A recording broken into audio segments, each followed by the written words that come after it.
maybe good things do come in threes.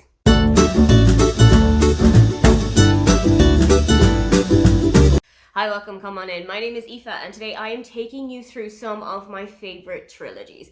Sometimes 3 is the perfect number for you to stop a book at. It feels like the story has run its course.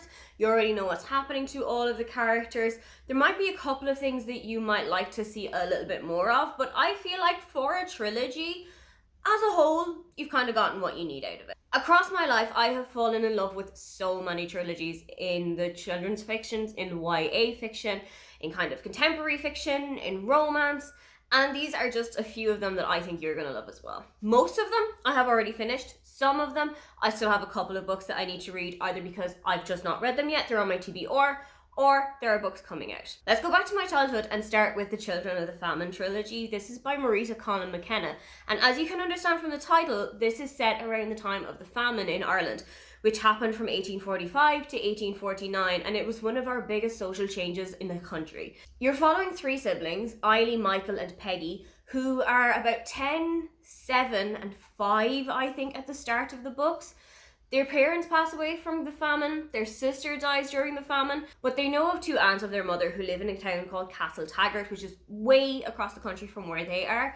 So you are following them on their journey throughout Ireland in the midst of all of this hunger, disease, all of the problems that are happening in Ireland at the moment. This book kind of made a little bit of a socialist out of me. It chronicles one of my favourite periods of history to learn about, to read about, to hear things about. So for that instance alone, this became one of my favourite trilogies. In the second book, Wildflower Girl, Peggy, the youngest child, goes to America. She sails on one of the coffin ships, which were so called because so many people actually died on these journeys from Ireland to America. They didn't see the new world. And in Fields of Home, you're following Eilidh and Michael as they are grown up, and they are now living on a farm where Eilidh is married to the farmer and Michael is one of the farmhands. You're also learning about the rising rents after the famine. You are also learning about how people were kind of trying to readjust and how they were coming back together after this hugely traumatic time in history. I vividly remember my class teacher when I was in 4th class, so I was about 10 years old. I vividly remember her reading out this book to us. And one of the lines that will always stick out to me is "My little darling is gone" when their sister Bridget passes away. And it's such a heartbreaking scene. I cannot get it out of my mind. Every time that I read this book, it is still just as heartbreaking as the first time. Staying with my teenage years, and the next series that I absolutely loved as not quite a teenager but came out for a YA audience is the Hunger Games trilogy by Suzanne Collins. I do not associate with the Ballad of Songbirds and Snakes. I don't think that we need to give villains a redemption arc. I don't think that we need to see what their origin story was. It's not something I'm into. But the main 3 books of the series are some of my favourites to this day. Like everyone else in the world, in about 2015, 2016, I went through a massive dystopia period. I could not get enough of it. I read the Hunger Games series, I read Divergent, I read all of them. The Hunger Games trilogy follows Katniss, who is living in District 12 of the country of Panem, which is now America, but has been gone through this massive civil war. And to punish everybody, the president of Panem has divided the country into 12 districts, and everyone is involved in something different. So one district is involved in agriculture, one is involved in mining, which is where Katniss is based, one is involved in baking, one is involved in infrastructure. To repay their kind of dues for the uprising and the rebellion that happened about 75 or so years ago, everyone in all of the children between 12 and 18 in the country are put together in this kind of a reaping where once a year, one boy and one girl from each district are going to be brought into an arena to fight to the death. Katniss's younger sister Prim is one of the tributes taken out of the bowl for her district, and Katniss takes her place instead. And this kind of kickstarts another rebellion and another revolution and a whole lot of change for Panem. Of course, you've also got the 4 movies that star Jennifer Lawrence and Liam Hemsworth and Josh Hutcherson, and I absolutely adore those.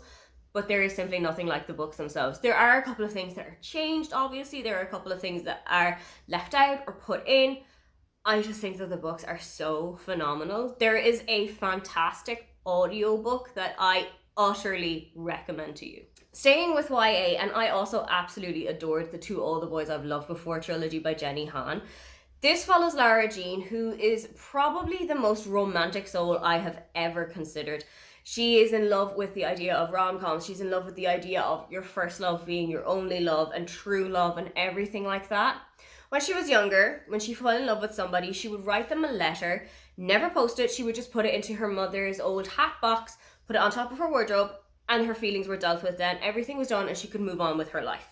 However, one day, all of the 5 letters that she has written to these different people are sent out into the world. And that kickstarts a whole lot of chaos because one of the people that she has sent a letter to is her sister's ex-boyfriend. And another one of the people she had sent her letter to is one of the most popular guys in school who has just broken up with his girlfriend. So Lara Jean and Peter decide to fake date each other to make the situation a little bit easier for both of them. But of course, fake dating often turns into real feelings, and that's exactly what happens here. I will say that as the series progresses, it does lose me a little bit. I didn't particularly enjoy Lara Jean in the 3rd book, for example.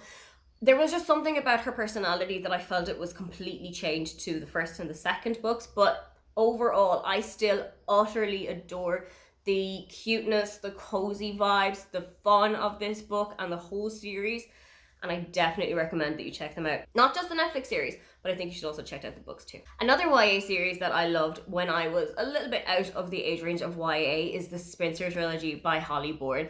This features 3 friends, Lottie, Amber, and Evie. Evie has just moved to the area and she makes friends with Lottie and Amber, who are kind of like a world changer for her. Evie is going through OCD. She has some areas of social anxiety, so she finds it a little difficult to associate with her friends, to find new friends, but these 2 welcome her with such love and such care that it just genuinely warms my heart. The books also deal with some other ideas of feminism and getting into feminism and your kind of first steps into the idea of feminism as a whole. There's also the discussion of toxic relationships, of relationships as a whole, of not quite feeling that you're ready to start dating. I think these books are perfect for someone who is around 15, 16, 17. They are the perfect introduction to feminism, of course, but they are also a great one for people who are starting to get into their first relationships, who are starting to discover boys or girls for the first time and are kind of battling with their feelings there. It's definitely one that I think should be in every school library. Moving on to the more adult books, and one of the trilogies that I have not finished yet, but I've loved the books that are out so far, is the Crazy Rich Asian series by Kevin Kwan. This is rich girl problems, and it's the last of the trilogy and the last one that I have to read. The entire trilogy follows Nick and Rachel. Rachel is an economics university professor at NYU, and Nick, I don't know what he does, but I think he also works in the university. Perhaps he's an English lecturer or something. Nick and Rachel are in a relationship. They've just gotten engaged, and Nick thinks that this is the perfect time to introduce her to his family back in Singapore. What he has neglected to tell her is that he comes from one of Singapore's most influential and richest families. They've never wanted for anything in their entire lives. Rachel is then thrown into a world that she has absolutely no experience with. She is completely out of her depth when she goes to visit his family. And she also has to battle with his mother, who completely looks down on the relationship for a plethora of dumb reasons. And her meddling does kind of get in the way of the relationship between Nick and Rachel, especially in the 2nd book, where things about Rachel's family are starting to come to light. But I absolutely adored this series. I also really loved the adaptation of the 1st book. It is such a splendor. It's absolute glamour, but it also does go a little bit wacky in the terms of what these people's wealth is like and what their mindsets are like. Overall, I've really enjoyed the series so far. I cannot wait to see what I'm going to think of this last one, and hopefully it's going to reach the same heights. Next up is a series that I have completely finished probably twice over by now, and that is the Brown Sister Trilogy by Talia Hibbert. This is the 1st book, Get a Life, Chloe Brown, and it follows 3 sisters, Chloe, Danny, and Eve. And all of them feel like such different people with such different problems in life, with such different obstacles to overcome. For example, Chloe is suffering from a chronic illness. She's suffering with fibromyalgia. Danny is studying to do a PhD, so she's got quite a lot of stress on that. And Eve is just chaotic. What I love about this book is while each of them have their own things going on and while each of them have their own lives to live, they feel like sisters. They feel connected. I love reading about them and their lives, and also them coming together with their grandmother Gigi, who I would absolutely love to see a novella of. I'd love to see like her youth. I would love to see her as kind of a young person. I absolutely adore these books. They are very sex positive. They are very, very funny. Talia Hibbert is such a hilarious writer. And I feel like they perfectly encapsulate British life, British humor, and they are the perfect introduction to romance for anybody who would like to try out the genre. Another series that I'm not yet finished, because the third one is still on the way, is the Breitfall series by Ashley Herring Blake. I absolutely adored Delilah Green Doesn't Care. It was my book of the month for April of last year, and I swallowed it up whole. This is about Delilah and Claire, who reconnect after about 10 years. They had been friends as teenagers. They had known each other through Delilah's stepsister Astrid. And Astrid's wedding is happening, and they are going through all of the planning and all of the participation. And Delilah has been brought back to Bright Falls, which is where she grew up, to be the photographer for the wedding, but also to photograph some of the preparation for the prior 2 weeks. Claire is one of Astrid's bridesmaids. She is a single mother. She has a daughter named Ruby, who I think is 8 or 9 at the start of this book. And Delilah and Claire start to realise that they have feelings for each other while everything is in motion for this wedding. I didn't love the second book as much. I think it just didn't have the same sparkle, but I'm hoping that it's just a kind of a U-shaped dip, in that Delilah Green was phenomenal for me. Astrid Parker's book was a little bit down here at the bottom, but I'm hoping, beyond hope, that Iris Kelly Doesn't Date is just going to blow me away as much. And finally, a trilogy that I have finished and absolutely adored is the Written in the Stars series by Alexandria Bellfleur.